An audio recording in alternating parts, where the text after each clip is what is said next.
Assalamualaikum warahmatullahi wabarakatuh. Selamat pagi, siang, dan juga malam untuk semuanya.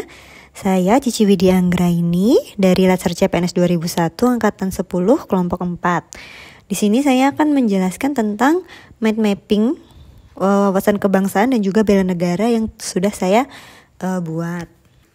Baiklah, langsung saja di sini saya akan menunjukkan dan juga menjelaskan tentang mind mapping yang telah saya buat mengenai wawasan kebangsaan dan juga bela negara.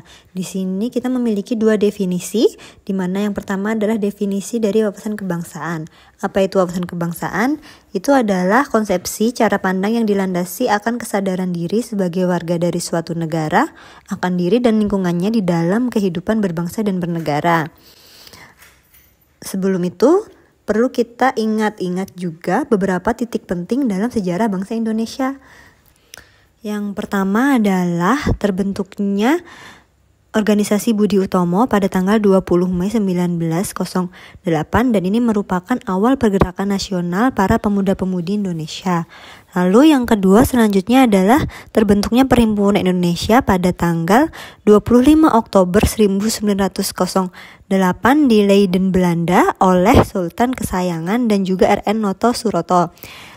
Perhimpunan Indonesia atau yang biasa dikenal dengan PI merupakan organisasi pergerakan nasional pertama yang menggunakan istilah Indonesia dan juga merupakan pelopor kemerdekaan bangsa Indonesia di kancah internasional. Kita juga harus mengingat adanya Kongres Pemuda I yang diselenggarakan pada tanggal 30 April 1926 di Jakarta. Dan ini dihadiri oleh wakil organisasi pemuda Jong Java, Jong Sumatera Bon, Jong Ambon, dan juga perkumpulan pemuda-pemudi dari seluruh Indonesia.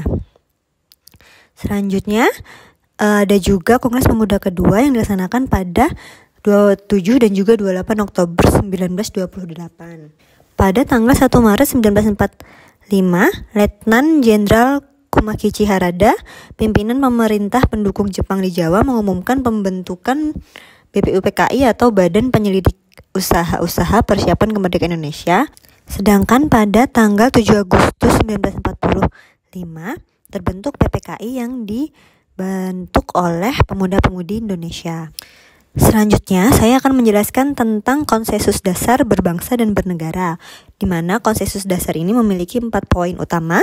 Yang pertama adalah Pancasila. Pancasila merupakan falsafah negara dan juga pandangan bagi bangsa Indonesia dalam kehidupan bermasyarakat, berbangsa, dan bernegara. Lalu yang kedua adalah Undang-Undang Dasar 1945, di mana ini merupakan konstitusi Republik Indonesia yang menjadi dasar hukum bagi seluruh aspek di Indonesia. Yang ketiga adalah NKRI.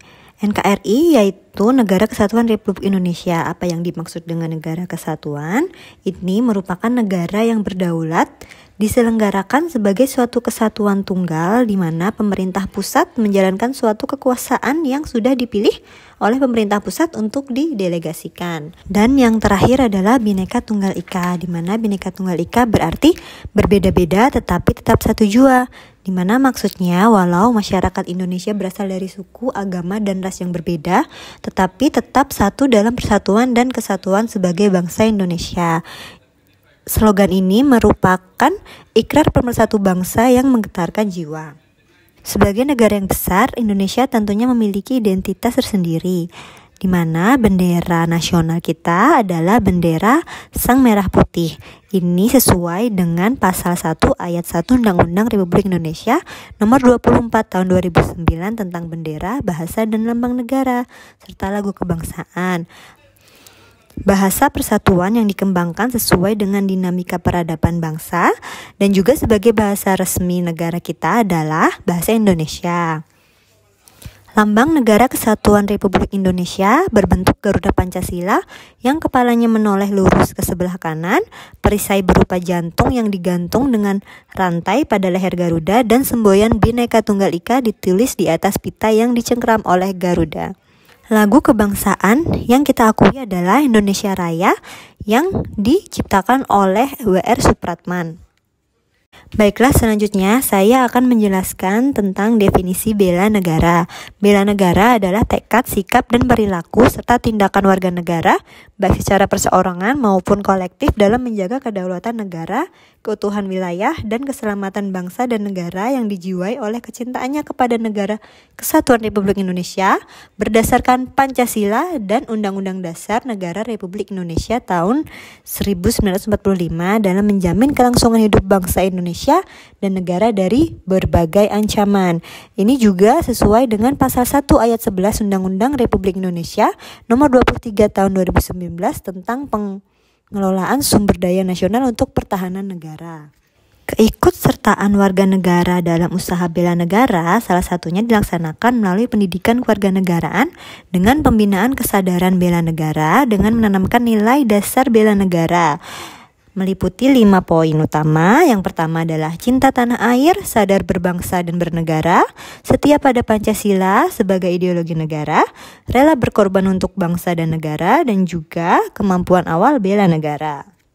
Implementasi dari nilai-nilai bela negara bisa kita lihat dari nilai-nilai dasar bela negara, nilai-nilai dasar ASN, dan juga fungsi ASN, di mana nilai-nilai dasar bela negara sudah dijabarkan yang tadi. Untuk fungsi ASN adalah pelaksana kebijakan publik, pelayanan publik, dan perekat dan pemersatu bangsa. Lalu untuk nilai-nilai dasar ASN, yang pertama adalah memegang teguh ideologi Pancasila serta mempertahankan Undang-Undang Dasar Negara Republik Indonesia tahun 45 serta pemerintah yang sah, mengabdi kepada negara dan rakyat Indonesia, menjalankan tugas secara profesional dan tidak berpihak, membuat keputusan berdasarkan prinsip keahlian, menciptakan lingkungan kerja yang non-diskriminatif, memelihara dan menjunjung tinggi standar etika yang luhur, mempertanggungjawabkan tindakan dan kinerjanya kepada publik, memiliki kemampuan dalam melaksanakan kewajiban dan program pemerintah, memberikan layanan kepada publik secara jujur, tanggap, cepat, akurat, berdaya guna, berhasil guna, dan santun, mengutamakan kepemimpinan berkualitas tinggi, menghargai komunikasi, konsultasi, dan kerjasama, mengutamakan pencapaian hasil dan mendorong kinerja pegawai, mendorong kesetaraan dalam pekerjaan, dan meningkatkan efektivitas sistem pemerintahan yang demokratis sebagai perangkat sistem. Nah, saya rasa cukup sekian penjelasan dari saya tentang wawasan kebangsaan dan juga bela negara. Semoga ilmunya dapat diserap dan bermanfaat bagi teman-teman sekalian. Kurang lebihnya saya mohon maaf. Assalamualaikum warahmatullahi wabarakatuh.